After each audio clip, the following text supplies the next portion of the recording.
All right, guys, we're back again with another great episode of PFREI, Passion for Real Estate Investments. I'm your host, Fuquan Bilal. Oh, man, this is great. We got Viktor Rybachuk in the house. Oh, man, I really appreciate you taking the time to come on the show. I know we're both in the same mastermind. I've been interviewing a lot of guys from CG. I had the chance to see this gentleman presentation when he joined the group not too long ago. And I was pretty blown away by it. We actually had a chance. I know we played ball. Did we go hiking? Can't remember. Was it ball, No, not basketball, or hiking. Yeah, definitely basketball. Not hiking though. Okay, basketball. I know we played ball, which I'm terrible at. I'm a hacker.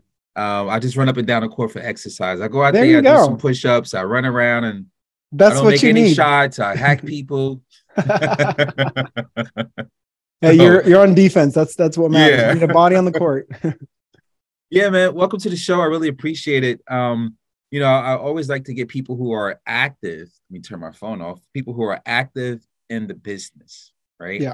Interview a lot of guys who, and gals who, just who are active, but they do coaching, which is nothing wrong with that. But I try to stay away from people who just have stuff for sale Sure. and who really can't speak from current experience because the market change, All right? the There's time. always this ebbs and flows and shifts in the market.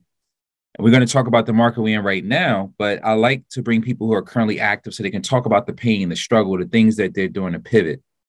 So I was reading a bio. We was chopping it up before I pressed record. You're doing some stuff in Washington, Oregon, and you used to do some stuff in Hawaii. Yep. And I know you want to get back to that, but let's talk about that. I know that you're kind of new in the business. Wow. Basically. I mean, I don't know about new. I've been doing this since 2014. Well, I mean, that's what I was saying. Did you start before 08? Well, then you're right. Yeah, I'm definitely in business. If it's not So before to 08, then 100%. me, I'm brand I new. want to give you that 7-year, 9-year run you had. But to me, if you started before 08, it's like, okay, you got the war scars. Like I still get PTSD when people talk about 08. I mean, Yeah. that's the cycle that really had you pull your pants up and you had to man up. And a lot of people didn't survive. Some people, and nothing wrong with this, guys. People who didn't make it, they went back to whether it was truck driving or whichever way they can figure out to feed their family. Because that's what at that point was survival. Like, how do I survive to put food on the table? And for some people, they kept going and it made them resilient and they adapted back to this new market. And now they remember those times as you and I would remember coming from the circumstances we come from. That poor environment, right? Coming from nothing and transitioning to something. So talk about that a little bit, your upbringing, the struggle you went through, that adversity you had to overcome. And then I saw in your bio that you did some nursing and some stuff, and then you transitioned to real estate. So that's complete opposite from a lot of people that I've interviewed. Well, that you went through. Let's get into that. My upbringing is really, I was a nurse. Did that for a couple of years, but before that, I'm an immigrant. I'm from Ukraine. God bless Ukraine right now. What's going on right there? I would 100%. literally be right there on the front lines with them had I stayed in Ukraine. I don't know if I would be alive, being real with you. Don't know if I would be here talking today during this podcast. So very grateful for the decision my parents made to come to America and into a land that I absolutely love. I'm very patriotic because I know what it is on the other side. People don't necessarily like some of the policies and how things are run here in America. All I have to say is like, go back to Ukraine. You start to appreciate real hard, real quick what we have here. Not perfect. We have lots of work to do, 100%. But I am very much grateful for the opportunities that I have in America. And if you have a hustle, you can make it in America for sure. So 100%. I went through really nothing out of the ordinary. The people that I grew up with, I mean, I'm not special. I went through the same things that they went through, the struggles, how hard it was, the language barriers and all those things. And, I just had a chip on my shoulder. I've always had a chip on my shoulder. And I was like, I want to do something. I want to do something with my life. And so I thought healthcare was the way to do it. I went to school, got my bachelor's degree, graduated top of my class, literally top of my class, 3.95 GPA. And I thought I was heading in the right direction. Going to be a nurse, then going to be a doctor. I've kind of had it all planned out. I thought that was the best transition. If I'm a nurse, I could make some money while I'm going to school to become a doctor, right? Wow, what a roller coaster that was. Not at all what I wanted to do. I learned very, very, not quickly, but I've learned through the process that to be a doctor, you have to sacrifice yourself. You have to work 70, 80 hours a week, live at the hospital. Not talking about working, live at the hospital. And I was like, what am I doing? I'm going to be this for the rest of my life. And that's where I did my turning point. I was like, you know what, this is not necessarily for me. So I started reaching out to like, what can I do with myself, with my career? Lo and behold, I was Googling literally how to make money, and real estate kept coming up. It kept coming up. And I was like, this is interesting. Why won't I consider, real estate? So I did. I went through a couple of RIAs, learned about wholesaling, and people were like, you know what? Wholesaling is just an entry point. You can't really do nothing with wholesaling. You'll have to like do a couple of deals, but that's your gateway into real estate. I was like, okay, fine. I believe you. You're more experienced than I am. I'll do 3-4 wholesales and I'll start to flip and become a flipper. Well, several deals led down the road and several years down the road, I have, an amazing team behind me. I have 15 people now. I used to have 26 people, had to scale back for several reasons, but yeah, I have 15 people now with me. We're doing, consistent deals every month. Yes, we had some struggles. I'm not going to be on this podcast pretending like the last couple of months wasn't hard. You better believe it was hard. We went through some serious stuff when you're not in the black, it hurts bad, not just in your wallet and your mindset, while everybody's we're tracking the last couple of months and actually either shutting down, decreasing their team, or just pivoting to a completely new direction. I was like this. I was like, no, I'm actually going to go forward. When people are stopping marketing, I'm going to even market even harder. So that's what I did. I kept on marketing. And now that momentum is pushing us through. We just got 18 contracts last week. This week we have 4, I think 5 now. Last week we had 5. So we're doing the things that we should be doing. And to make that decision to push through, yeah, it's tough. It's tough when people around you are like, I'm out of the game. I'm not doing that anymore. And you're like, is this the right decision? But, it definitely is 100%. I trust my team. Yeah, I think, there's a few things you said that I want to touch on, but I'll start with the last one you said, that the perseverance, pushing through, keeping a mindset, staying in the game, trimming off the fat, so to speak, and keeping the A players, which I presume you did, and say, okay, I'm going to move forward. This is the team I'm going to roll with. This is the A team. I'm going to scale down, but we're going to now you pivot that budget into marketing, and we'll see the light at the end of the tunnel. You're starting to see that now, the reciprocity from you pushing forward. So kudos to you on that. Also recognizing the challenge that was in the market, because we had the wind to our back for a while, right? And that's what I was speaking about earlier when I first started the podcast. A lot of people didn't prepare, right? COVID was just a blip, right? Came, everybody's, oh my God, what's going on? Everybody retracted. And then it just, boom, it was like a dead cat bounce, as they say. And the market just caught on fire. And it was this acceleration forward. And nobody really took the time out to think ahead and go, hey, this is not going to last forever. We need to prepare now. We need to start scaling down now. Everybody just thought it was going to last forever. So yeah, kudos to you for making that pivot and that shift. And that's why you're reaping the benefits that you have now.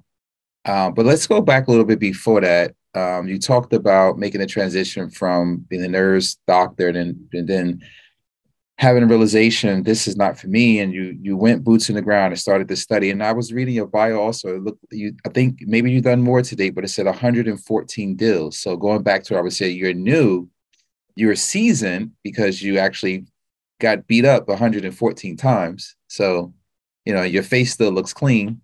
You still got the glow, but you've learned a lot from that. And you're still learning, I'm pretty sure. This business, that's one thing I like about real estate, man, is like you never know it all. You always learn something new every day. 100%. What are you doing now in this marketplace? Because the interest rates they're not going down. Like, not for who knows how long, but how were you? Because you didn't change your model. You said you dug deeper. You put your foot in the sand and said, I'm drawing a line here in the sand, and I'm going to go Yeah. market more. Like, what is your thought on the interest rates not going down? And Well, having a good network of people and trust across the country is very helpful. When you're seeing something in your market, you kind of have to be almost like have this productive paranoia. You know where that's coming from. I mean, the man who said that, and that's very true. So you have to have this like productive paranoia in the sense of, if it's going on in my market, is this affecting other markets? And so I think what's happening as a nation, not in Washington State or Oregon, as a nation, what's happening is that there's a massive rebound going on, right? We got slapped in the face with inflation, absolutely slapped in the face. Thank you so much for pumping not so much money into the economy that not necessarily was needed, that amount. So that's a huge slap in the face. And yeah, interest rates are going to, increase with that to help hedge the inflation. But there's still a demand. There's still people that need houses. I don't think, quote unquote, the bubble is bursting. In our market, we're still seeing, 2 to 3 months worth of inventory. I think our market's about roughly I'll just call it 2 months. 2 months. That's still a seller's market. People are still buying houses. I would be more concerned if there was massive layoffs happening. I've heard Amazon, I've heard Microsoft doing some of those layoffs. We haven't felt the effects of that just yet. I'm probably sure it's coming. I just don't see in the near future our inventory jumping, and I literally mean jumping to like 5, 6, 7 months, or even not even close to that, because of the fundamentals of real estate, right? So I think there's actually a light at the end of the tunnel. So what we're doing to prepare is we're going to continue to wholesale. We're going to continue to novate. We're adding flipping to our arsenal. So very quick, light in and out flips, nothing where it's luxury or 4,000 square foot. I'm not doing that. And also we're doing creative financing. So that's just still, a nut we still need to crack with creative financing. And, once we can crack that nut, I think it's kind of blue ocean. It's having such a powerful arsenal in the back of your pocket that you could apply to any market, good market or bad market. So I'm excited. I'm excited for what's ahead. yeah, as am I. We're in the Northeast, which is a completely different market, other side of the globe. We're still seeing a demand also. It's slowed down, but we're still, as you mentioned, it's a shortage of product. I mean, I have realtors reaching out to me like really desperately because they're skip tracing a lot of the properties we have, and they're reaching out, hey, you had this property coming to the market. I'm like, I already have a realtor. Well, we can get you an off market. Like they're really hungry to find deals. So that tells me there's still a demand and people are eager to buy no matter what the interest rate climate is like. So as I always mention, it's more of the, marry the property and date the rate situation where they can always refinance. Yeah, exactly. And I do have some luxury stuff in inventory. I have probably, I don't know, maybe like 6, maybe 7 out of 26 flips that we're working on that are like luxury, 4,500 square foot.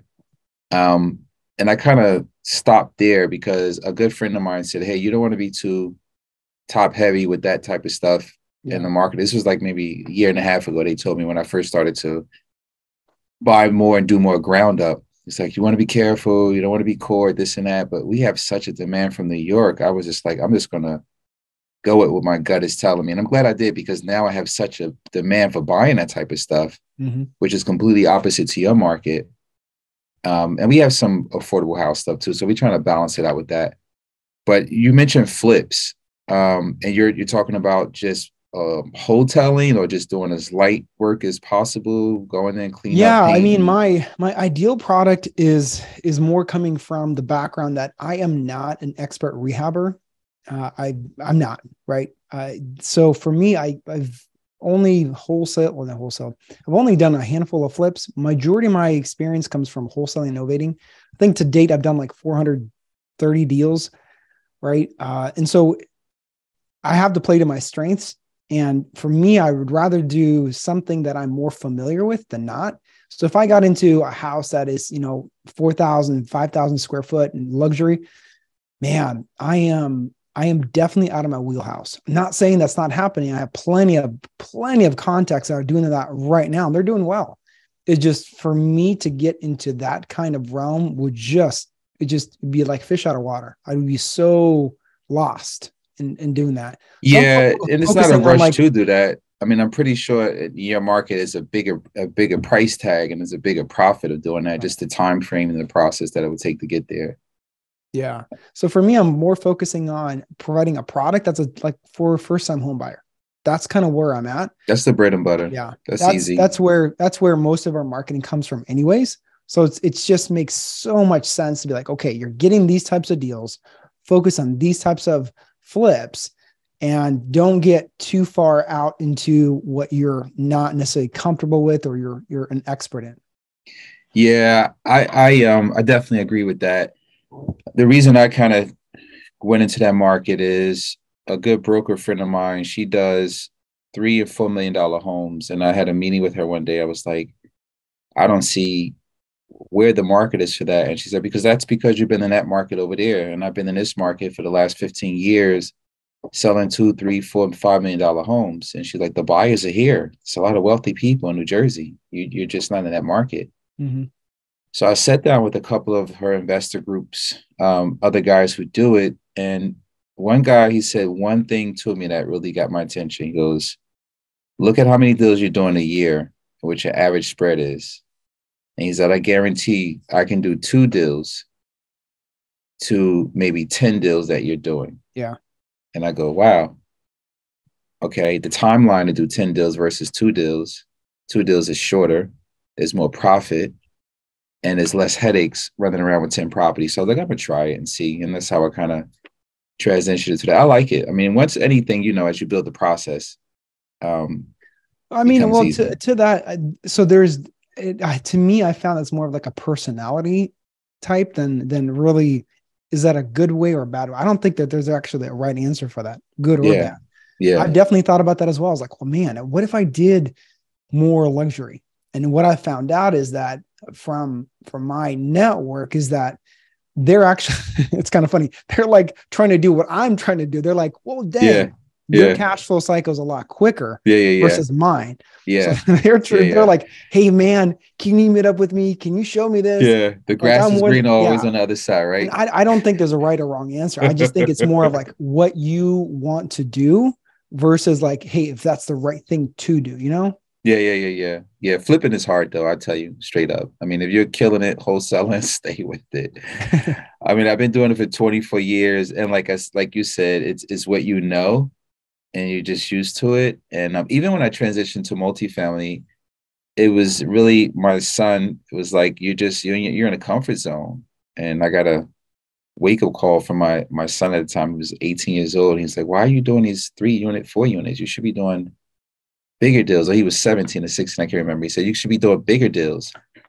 And I was like, you know what, you're right. So 2.5, almost 3 years ago now, I transitioned over into multifamily and I love it. And I'm like, why wasn't I? It's easier, actually. Easier to get financing. I keep hearing that. Man, I keep hearing that. Dude, it's easy to get a $10 million loan than it is to get a freaking $300,000 loan on a single family house. The rules are just completely different with commercial. Yeah. I mean, as long as you have the net worth, is easier, but the financing is easier. The banks are more lenient. You don't have to personally guarantee. You just got to show, your personal financial statement and you're good, But where do you see now you're going into this market? Like, what challenges are you trying to overcome? Really, it's kind of the fundamentals of anything. So I come from a sports background, and my coaches have always, I'm telling you, always drilled down fundamentals. Basketball, dribbling, right? Running the play right, getting the triple threat. And football, it was drills, getting the footing right, doing the routes correctly. it was just the basics that we were focusing on. We would spend, hours a week on the basics so that when we came time to play the game, the basics wasn't a concern. It was built in you. So you just went and performed. I see the same thing with right now is right now is not anything to try to reinvent the wheel. You're not trying to do something super special. What you're trying to do is go back to the fundamentals, have the right team, right? Have the right people in the seats that they're sitting in. Make sure that you're providing them the right systems and processes and get out of their way. It's nothing special to that. That's it, right? I love that. That's really it. And if I'm going to snip this part I want to snip this part of the podcast and I want to send it to my team. We was just having this conversation earlier. I swear, exactly what you just said. Getting back to the basics, processes and systems, having the right butts in the right seat. Oh man, go ahead. Yeah, as us as entrepreneurs and visionaries, that's our secret sauce. Nothing really secret about it, but it's just, I guess that's our superpower.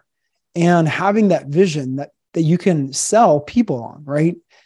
When you have that mindset of this is where I'm going, this is the people I need to have, and the people will help you get to that vision.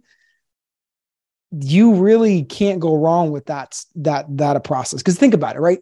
You're not the one implementing everything. You can't. It's impossible. So therefore, you have to have the right people around you to help implement your vision. So you got to get the right people, make sure they have the tools to be able to perform and have them run the systems and processes, right? 100%. One last question for you, buddy. Why are you passionate for real estate investing? For me, real estate is a vehicle for impact. It really is. I like that. To me, before it was about the money. And then once I got the money, I'm like, what's next? And I kept thinking like bigger things. For me, it's like this. You can go across country in a bike, in a car, in a train or airplane, and someday we'll be able to teleport. I feel that real estate is my airplane, right? It's my airplane. I can get to where I want to get to faster with real estate. That's what I love about real estate. It has massive amounts of impact. That's what I'm here to do is God put me on this earth to influence people, to make people's lives better. And I see that I could do that through real estate. That's why I like real estate. I love it. It's another great episode of PFREI, a passion for real estate investments. Oh man, Victor, tell the people where they can find you at, some social media handles, websites, sure. Anything you want to drop, please. Yeah. So you could find me on Instagram on Victor with a K, GLG. GLG stands for God, Love, and Growth. The things that I cherish a lot. Awesome. Thanks for sharing, man. It's a really great episode. Make sure you guys, if you see this on Facebook, like, share, subscribe, and you catch us on all the other social media platforms. Another great episode, PFREI. I'm your host, Fuquan Bilal. Oh, man, this was a great show. I appreciate your time today, brother. Absolutely.